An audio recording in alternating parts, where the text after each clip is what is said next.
Eu vou conversar com o Tenente Lorivaldo Ribeiro da Silva, que é o chefe da seção operacional do 13º Batalhão de Bombeiros Militar de Jataí.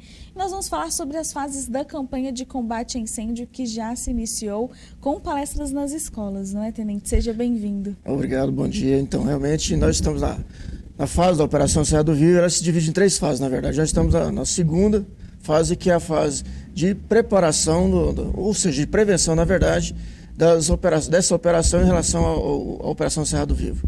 Então, nesse momento, a gente está finalizando essa fase da prevenção. E nessa fase, quais são os procedimentos feitos? Então, é nesse período que o Corpo de Bombeiros estende as palestras, fortalece ou intensifica as propagandas, as campanhas relacionadas à Operação Serra do Vivo, onde a gente dá dicas de segurança para a sociedade, oferece treinamento, palestras nas escolas. O grande foco mesmo são as palestras nas escolas.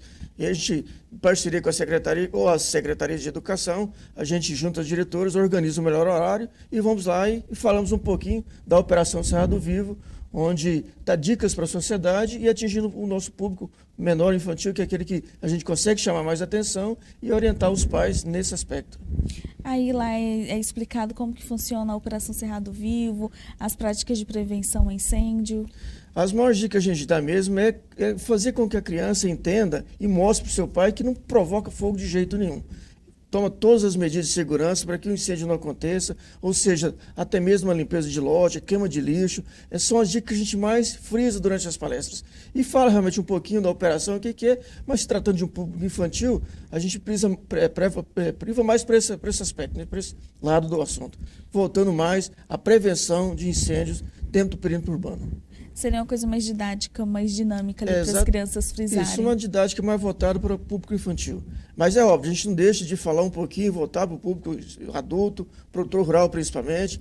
E tem sempre criança que mora na zona rural, que estuda no perímetro urbano e consegue levar esse recado para os pais na fazenda. E quais que são os próximos passos agora da campanha do Cerrado Vivo? Então, no final de junho, a gente entra já com a operação com a fase de resposta, onde...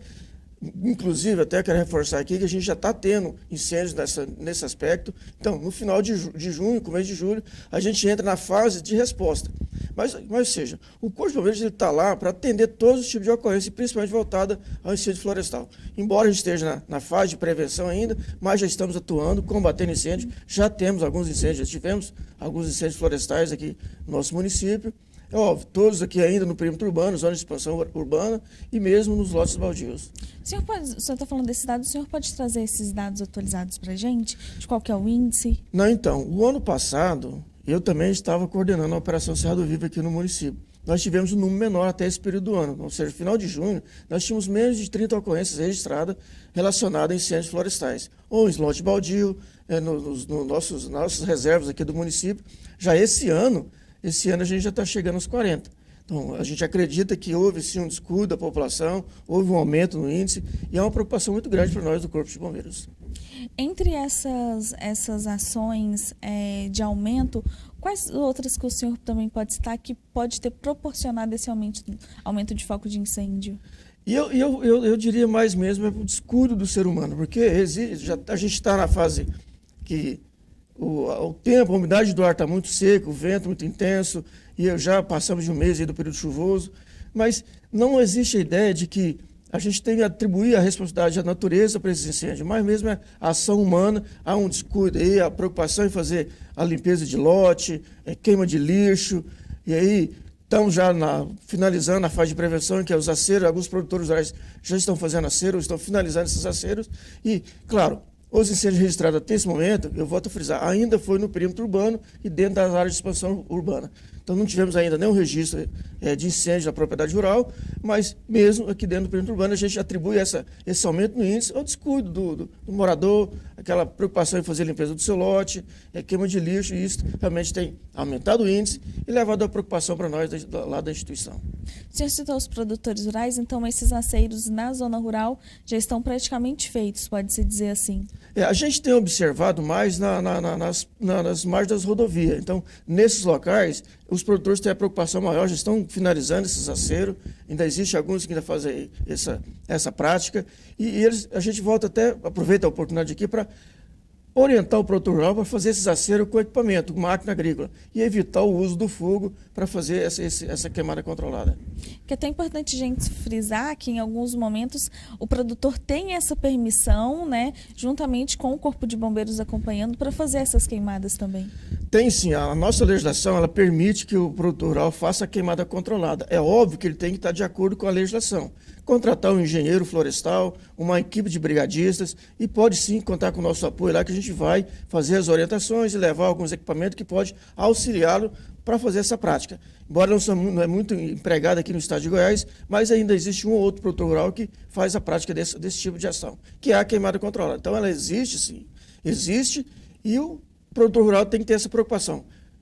Ir à Secretaria de Meio Ambiente, fazer o seu cadastro ali, registrar a área que ele quer queimar, contratar uma empresa brigadista com a presença de um engenheiro, e aí sim eles vão lá e fazem essa queimada. Já tivemos aqui esse ano, dentro de Jataí, no nosso município, e graças a Deus tudo correu dentro da medida do possível, na tranquilidade, sem incidente, o fogo realmente foi controlado e eu acredito que atingiu o objetivo que o produtor rural queria alcançar naquele momento.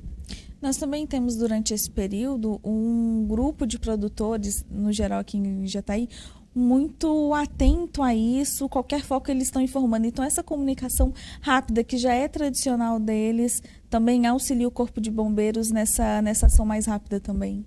O Sindicato Rural aqui de Jataí é muito atuante nesse aspecto. O presidente é uma pessoa muito acessível e aí tem dado o apoio necessário para os produtores rurais para fazer esses controles. Então, sempre que há e esse ano ainda não, mas sempre nos anos anteriores que existia uma queimada fora do controle, um acidente ocorreu lá durante a colheita da lavoura, tinha aqui eu acho que ainda tem esse ano ainda, a gente precisa levantar esse dado, mas tem uma brigada de aeronaves aqui, então tem sempre atendido o produtor rural na medida do possível e evitado grandes tragédias. Tanto que o ano passado, aqui no nosso município, não houve registro de nenhuma perca de vida, queima de equipamento. Teve sim alguns incêndios florestais, mas não provocado grandes prejuízos e principalmente prejuízo humano. Então é uma parceria que o Sindicato Rural tem com todos os produtores rurais e nos mantém informados, ajuda a gente na medida do possível e a gente tem todos os dados e informações para fornecer a eles. E aquilo que for possível a gente puder fazer dentro da instituição Corpo de Bombeiros, a gente está sempre à disposição. E, além disso, vocês também têm uma parceria com as usinas aqui da região para fazer até um treinamento com os próprios funcionários em caso de algum acidente também. Exatamente. A gente tem um plano de ação mútua lá dentro do quartel e todos os grandes produtores aí, as grandes empresas aqui de Jataí, principalmente as grandes empresas, tem sempre as equipes de brigada que têm nos auxiliados nessas situações, as ocorrências nas propriedades rurais, onde o produtor rural não tem o equipamento adequado para fazer aquele combate. A gente, em parceria com as usinas aqui do município, a gente tem deslocado até esse local, com os caminhões adequados, o pessoal treinado para fazer esse controle. Então, é uma parceria que existe realmente. A gente tem o plano lá, com contato de todas as grandes indústrias aqui do município, onde há a necessidade do apoio, a gente tem sido feito o contato e tem nos atendido sempre.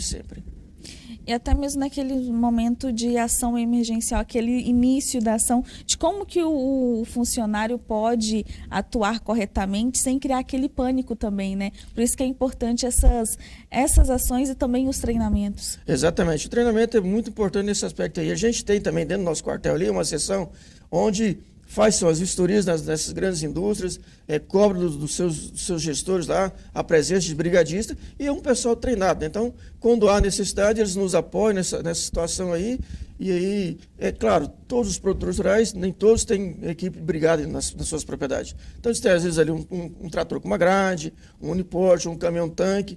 Mas o produtor em si, ele não tem a obrigação de ter na sua propriedade um brigadista. E aí a gente orienta esses produtores rurais, quando há necessidade, fazer contato com a gente imediatamente, que temos uma rede de apoio, e aí a gente vai, faz o controle, faz a proteção da sua propriedade, evitando a ele grandes prejuízos. Então, a gente aproveita aqui essa oportunidade para dizer ao produtor rural, nós estamos sempre à disposição, sempre que houver necessidade, pode nos ligar, fazer uso da linha 193, solicitando o apoio do bombeiro, que a gente vai lá o mais rápido possível. E tem mais, esse ano nós já temos aqui no nosso quartel um caminhão adequado, preparado para fazer o combate na produção rural. Então, havendo essa necessidade, a gente tem uma equipe treinada, um caminhão com uso exclusivo para fazer o controle, o combate nos incêndios de propriedade rural, e aí, mais ainda, a parceria com as nossas redes de apoio. Tenente Lorivaldo, eu queria agradecer a sua participação aqui no Sucesso no Campo e trazer todas essas informações que são importantes para a gente poder prevenir esses focos de incêndio ou, quando eles acontecerem, o produtor ter o direcionamento de como que ele pode proceder. A gente aqui agradece, aqui em nome do comando da nossa instituição, o Major Eduardo Monteiro, que é o nosso comandante. A gente agradece o apoio, a parceria com a televisão. Então, sempre que houver o espaço, a gente vem aqui para dizer ao produtor rural, nós estamos aqui, podemos auxiliar, podemos apoiar. Então, sempre que houver necessidade, perdeu o controle de uma queimada dentro da sua fazenda, no ato da colheita da lavoura ali, a própria máquina ela produz uma certa quantidade de centelhas, de fagulhas, e pode provocar um incêndio na sua colheita, na sua cultura agrícola. Então, havendo essas necessidades, pode chamar o Corpo de Bombeiros, a gente tem material, equipamento, pessoal treinado para fazer o controle e auxiliar nessa medida, na situação de emergência.